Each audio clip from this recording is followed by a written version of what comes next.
Quarter फायनल्सची most awaited match आज होणार आहे इंग्लंड आणि नॉर्वे. आणि माझी फेवरेट टीम इंग्लंड खेळत असल्यामुळे थोडं टॅक्टिकली बोलूयात. आता तुम्ही बघितलं तर नॉर्वेकडून एकच प्लेअर आहे जो खूप खतरनाक आहे, एर्लिंग हॅलंड. एर्लिंग हॅलंडने गेल्या 4 वर्ल्ड कप मॅचेसमध्ये 7 गोल स्कोर केलेले आहेत. गेल्या 14 इंटरनॅशनल मॅचेसमध्ये 14 वेळा गोल मारलेले आहेत. त्यामुळे त्याला जर गोल मारण्यापासून रोखायचं असेल तर इंग्लंडचे 2 डिफेन्स बॅक जॉन स्टोन्स आणि मार्क गुहेई यांना खूप चांगला परफॉर्मन्स करावा लागेल. त्यांना हॅलंडला रोखण्यासाठी खूप सारे प्रयत्न करावे लागतील.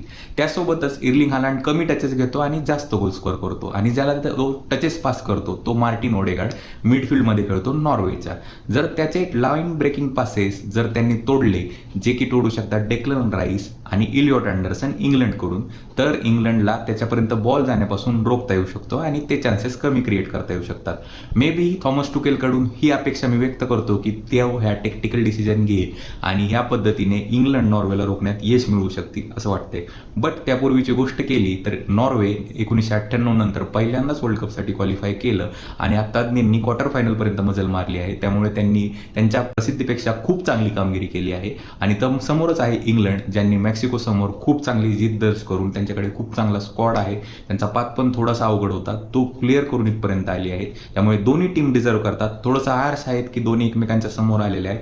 बट आज इंग्लंडचं थोडंसं वेटेज चांगलं असल्यामुळे इंग्लंड जिंकेल असं वाटतंय. मे बी 2-1 3-2 मॅच एक्स्ट्रा टाईमपर्यंत पण जाऊ शकते. त्यामुळे आज रात्री 2:30 वाजता ही मॅच बघायला विसरू नका.